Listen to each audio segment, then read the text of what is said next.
Good morning. Today we're starting a new 6-week series on Moses. During this series, we'll be looking at some of the key events in Moses' life, from his birth in Egypt to his death as he stood on the edge of the Promised Land. Moses is mentioned over 800 times in the Bible and is one of the key figures in the Old Testament. Following his death, Deuteronomy 34 states that, "Since then, no prophet has risen in Israel like Moses, whom the Lord knew face to face, who did all those signs and wonders the Lord sent him to do in Egypt, to Pharaoh and to all his officials and to his whole land.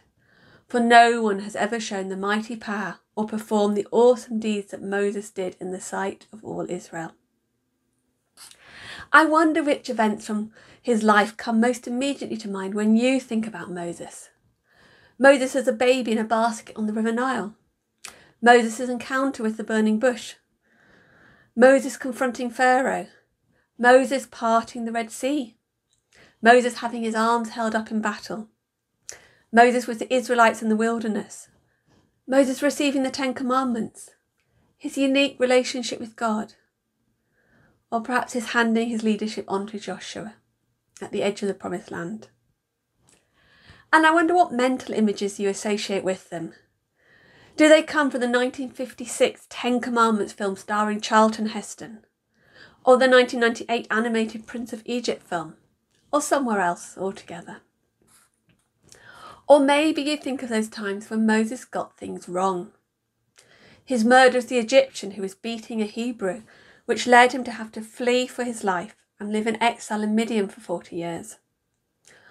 Or his reluctance to say yes to God when he encountered him at the burning bush. Or the time when in the wilderness when he struck the rock to get water out of it, but instead of speaking to it as God had told him to, he just struck it, which meant that God would not let him lead his people into the Promised Land. Moses, like us, did get things wrong, despite the fact he had such a strong relationship with God and achieved so much in leading his people out of slavery and giving them the law.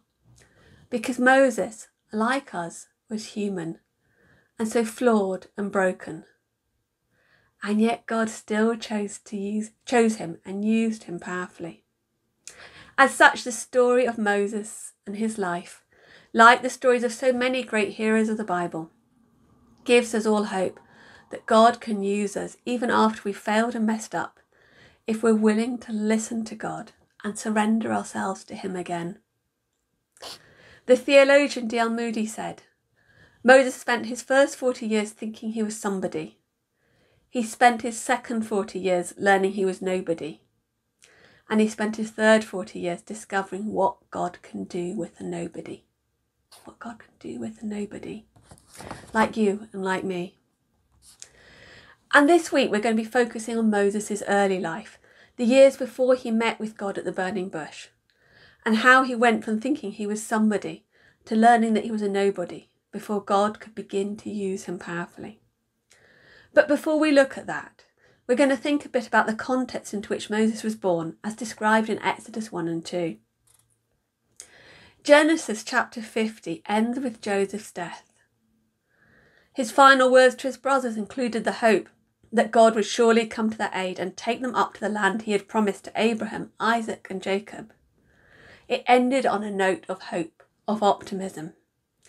Yet when we turn to Exodus chapter 1, which is set nearly 400 years later, probably in or around the 15th century BC, we learn that Joseph's brothers have all now died too, and that the Israelites are still living in Egypt, but had become so numerous that the land was now filled with them. And we also learn that a new king has come to power in Egypt who is determined to oppress the Israelites because he feels threatened by them. The good times there are well and truly over. But the Israelites are still waiting for God to take them to the land he'd promised to Abraham so many years ago now. Why had God seemingly turned his back on his chosen people and the promise he had made to Abraham? They were in Egypt after all because God had brought them there to save them from famine. In Genesis chapter 46, God had told Jacob to go to Egypt and promised him that he would make them into a great nation there. They were in Egypt by divine command, under divine promise, awaiting divine intervention. So why were God's people still there, still waiting for God to deliver them nearly 400 years later? Why was God seemingly ignoring all the suffering they were facing? Had he forgotten about the covenant he'd made with Abraham? In fact, if we look at the covenant God made with Abraham in Genesis 15, we learn that this, and the subsequent escape from Egypt, was all part of God's sovereign plan. In Genesis 15 verses 13 and 14 we read, "Then the Lord said to him, 'Know for certain that for 400 years your descendants will be strangers in a country not their own, and that they will be enslaved and ill-treated there. But I will punish the nation they serve as slaves, and afterwards they will come out with great possessions.'" But this still doesn't explain why God allowed his people to suffer so badly for so long. And even when God did eventually rescue the Israelites, no explanation was ever offered of the years of pain and loss, as is so often the case today when God's people experience suffering. As Alec Motyer observes, experience without explanation, adversity without purpose, hostility without protection, that is how life will always appear for the earthly people of God. We think God is being slow if we have to wait days, weeks or months, let alone years or decades, for him to fulfill his promises he's made to us or to answer our prayers. Yet the Israelites were waiting for generation after generation. And during the time following Joseph's death, as we learn in Exodus chapter 1, their position went from bad to worse. First, we read in verse 11 that the Egyptians put slave masters over them to oppress them with forced labour and work them ruthlessly. We then read that they made their lives bitter with harsh labour in brick and mortar and with all kinds of work in the fields. In all their harsh labour, the Egyptians worked them ruthlessly. Life was challenging for the Israelites. You have to imagine the daily hardship of starting your workday at sunrise and working under the blazing sun until your whole body aches by sundown. Your task is to make bricks, build cities, farm fields, not for your own betterment or to provide a better future for your children. Rather, it was all for the benefit of your oppressors. And if you didn't meet your quota, the cruel taskmasters had whips to prod you to work harder and faster. Every night you returned to your family exhausted and without hope. This was the world that Moses was about to be born into. And if that wasn't bad enough, Pharaoh then orders the Hebrew midwife to kill any baby boys as soon as they are born. But Pharaoh hadn't counted on the faith and courage of the Hebrew midwives, who feared God more than they feared the king of Egypt, and so did not do what he had told them to. Because they feared God, these brave women disobeyed the king. And their significance in the story is marked too by the fact that their names are included, Shiphrah and Puah, whereas the name of the king himself is not included. These two midwives could have simply given up and obeyed Pharaoh's orders, but they didn't. They stood up for what they knew was right and had the courage to act on their beliefs. What about us?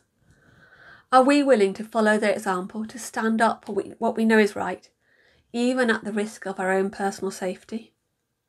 Or do we normally take the path of least resistance, even when we know it's the wrong thing to do? It would have been all too easy for the midwife to justify killing the baby boys on the grounds that they were just obeying the king's orders. But they didn't. They did what they knew was right. And we're told that God honoured their courage and gave them children of their own. And when challenged by the king, these midwives were even clever enough to come up with an explanation he couldn't dispute. The midwives answered Pharaoh, "Hebrew women are not like Egyptian women. They are vigorous and give birth before the midwives arrive." But sadly, undeterred, Pharaoh's plans do not change. He is still determined that all the baby Israelite boys should die. So Pharaoh then orders that every Hebrew baby boy must be thrown into the Nile. He was using every power at his disposal to reduce the Israelite population and make life unbearable for them. Yet we read in verse 20, the people increased and became even more numerous, despite Pharaoh's plans. So this was the context into which Moses was born. As a baby boy, his life was in danger the moment he came into the world, and yet he lived. Thanks to the part played by 3 more seemingly insignificant women who God used to thwart Pharaoh's evil plans, despite the fact that Pharaoh clearly thought women were so insignificant he didn't need to ensure the Hebrew baby girls were killed. First we have Moses' mother, Jochebed. She loved her baby and also seems to have recognised there was something special about him. As it says, she saw that he was a fine child, and so she kept him alive and hid him for as long as she dared, risking everything to keep him alive. And when this became impossible to do any longer, because he got too big, she put him in a papyrus basket coated with tar and pitch and placed him in the river, obeying the letter, if not the spirit, of Pharaoh's edict to throw her baby boy into the Nile, desperately hoping and praying that someone would rescue him. Meanwhile, Moses' sister Miriam stood at a distance, watching to see what might happen. And when she saw Pharaoh's daughter take an interest in the baby, she came forward and offered to get one of the Hebrew women to nurse him. And she, of course, went to get her own mother, the baby's mother. And then we have Pharaoh's daughter. Unlike her father, Pharaoh's daughter had a tender and compassionate heart. When she found the baby Moses, she felt sorry for him and was even willing to pay Jochebed to nurse him for her until he was old enough to come and live in the royal palace with her. And she gave him the name Moses. So even Pharaoh's house is changed through his daughter from destroyer to saviour, becoming a powerful royal protector of this precious baby boy, ensuring that no harm could come to him while he was growing up, thereby fulfilling God's purposes, not Pharaoh's. There were so many ways this course of events could have been different. What if soldiers had found the baby when he was being hidden in his parents' house? What if Pharaoh's daughter hadn't come along when she did? What if she'd felt no compassion for him? But God had a plan. God had a plan, and he arranged every detail to make that plan happen, demonstrating his providence and sovereign care over individual lives as well as over the whole people of Israel. God was present. God was present in the cleverness and courage of the Hebrew midwives. God was present in the softened heart of an Egyptian princess, in Miriam, Moses' quick-thinking older sister, and in the love and faith of Moses' mother. And God's presence meant that the baby Moses lived and grew up in the royal palace with all its privileges as the son of Pharaoh's daughter, as a prince of Egypt. The narrative then jumps to after Moses had grown up. We learn from Stephen's speech in Acts chapter 7 that these next events occurred when Moses was 40 years old.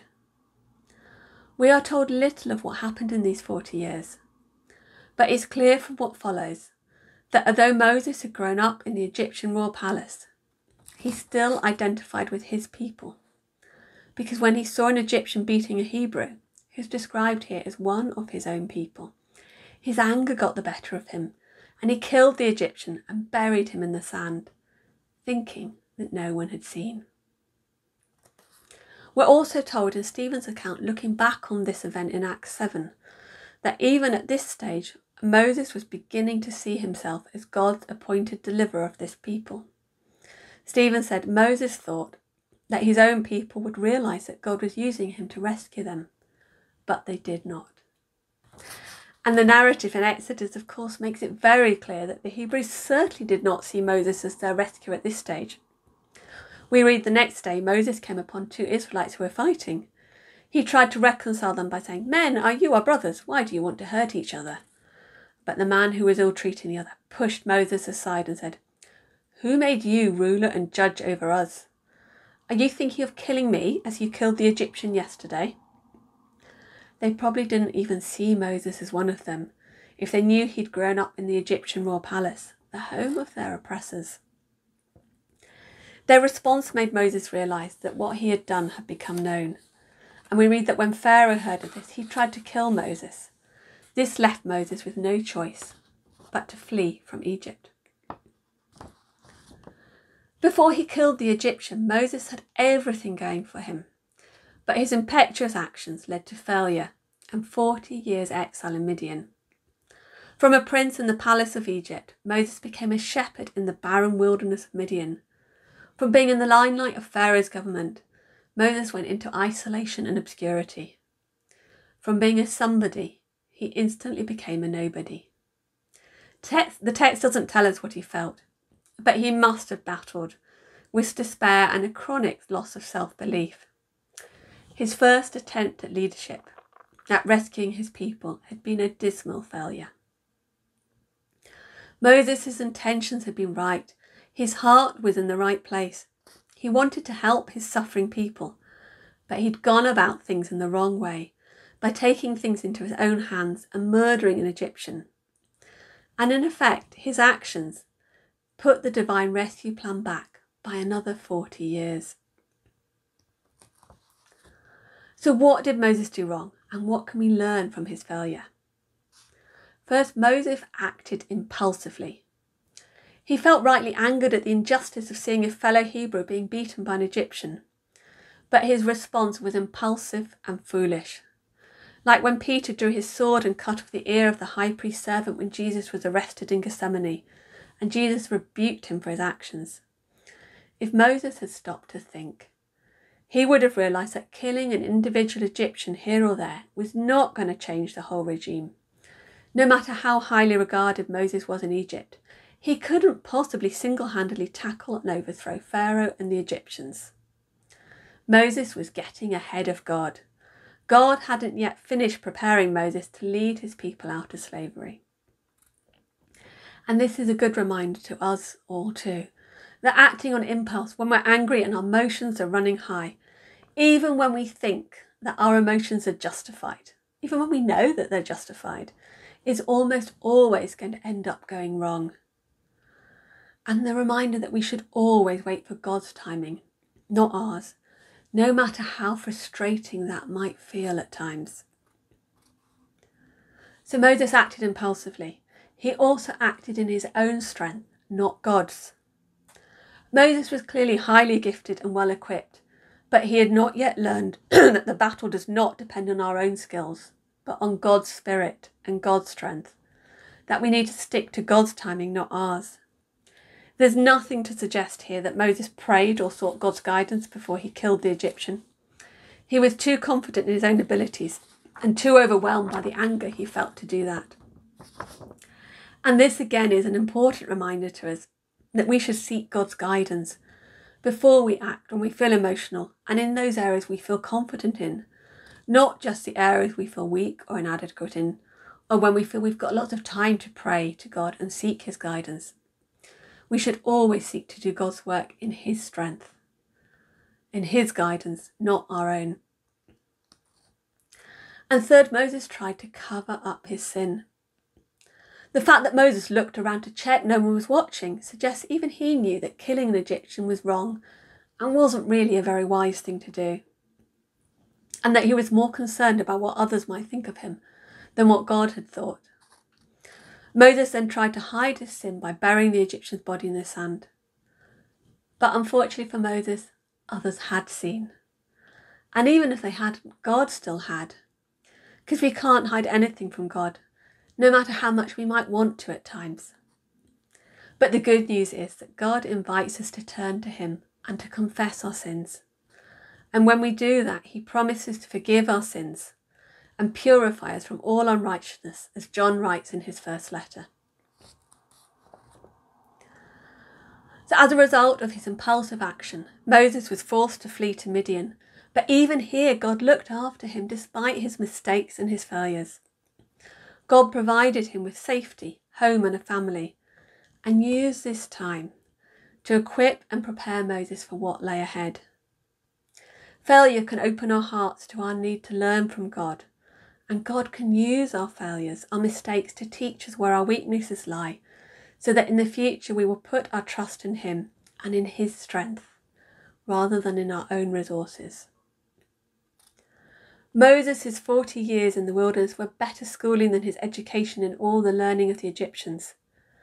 They gave him a lot of time to spend alone with God, between his family and his shepherding duties. God used those years to develop a servant's heart in Moses. And this time prepared him well for the next 40 years, when he would lead God's people in the same desert. Because waiting time is never wasted if we're waiting on the Lord, if we're waiting on him. And the 40 years Moses spent in exile in Midian also seemed to bring about a change in the Israelites who were still in slavery in Egypt. We read in verse 23 that the Israelites groaned in their slavery and cried out, and their cry for help because of the slavery went up to God. Not surprisingly, the Israelites groaned under the weight of their slavery, but the key moment here was when they finally cried out to God for the first time and brought their need for help to him, because that prayer brought God into the situation. We read in the following verses, God heard their groaning, and he remembered his covenant with Abraham, with Isaac, and with Jacob. So God looked on the Israelites and was concerned about them. Everything began to change when the people brought their needs to God in prayer, because God heard their prayer and responded. We're told God heard, God remembered, God looked on, and God was concerned about. Although it's really important to note here that the people didn't know that God had heard their prayer, because he didn't give any immediate sign or indication at the time that he was responding. They had instead to trust that he had heard and that he would act in his own time in keeping with the covenant promises he had made to them through their ancestors. And we too need to trust that God does hear our prayers, including our cries for help when we bring our needs to him, and that he will act when the time is right for him and for us. And in the meantime, we need to seek to develop a faith in him that is trustful, expectant, and patient. A trustful faith that rests in the knowledge that God is with us. He is with us even on the darkest of days and the worst of times. And that, as Paul writes in Romans, we know that in all things God works for the good of those who love him in our broken, fallen world. We need to develop an expectant faith, a faith that expects that God will provide for us when the time is right. And we need to develop a patient faith. Sometimes we need to simply wait on God, no matter how hard that might be to do. Remember, the Israelites were waiting for 400 years for God to rescue them from slavery in Egypt. But at the end of those 400 years, God did fulfill his promise to them.